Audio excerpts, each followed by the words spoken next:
বিড়ি খাইয়েন না, বিড়ি খাইয়েন না, আল্লাহর বস্তে বাপ চাচারা বিড়ি খাইয়েন না, বিড়ি খাইয়েন। আল্লাহ আপনার করে মাফ করে।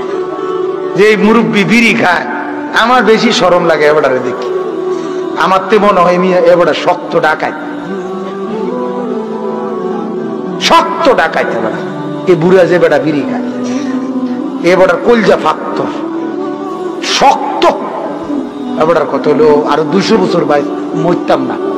হ্যাঁ হ্যাঁ, নাইলে 60 বছরের বুড়া বেড়া বিড়ি খায় কেন? যার কবর দেখা যায়, কথা বোঝেন নাই আমার। আপনি তওবা করবেন কখন? আপনি নিজেকে পাক বানাবেন কখন বলেন? আপনি যার কবর দেখা যায়,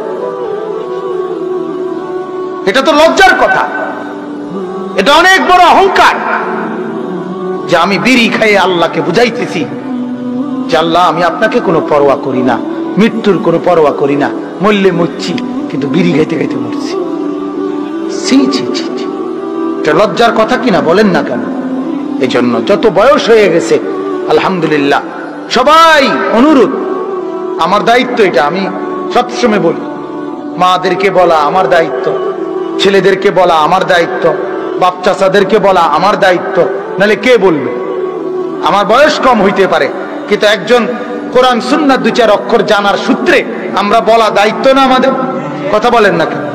নাহলে মুরব্বিও তো বলবে একদিন হাসরের ময়দানে, মাওলা আমরা তো গেছিলাম হুজুরদের মাহফিল, ওরা তো আমাদেরকে আলাদা বলে নাই।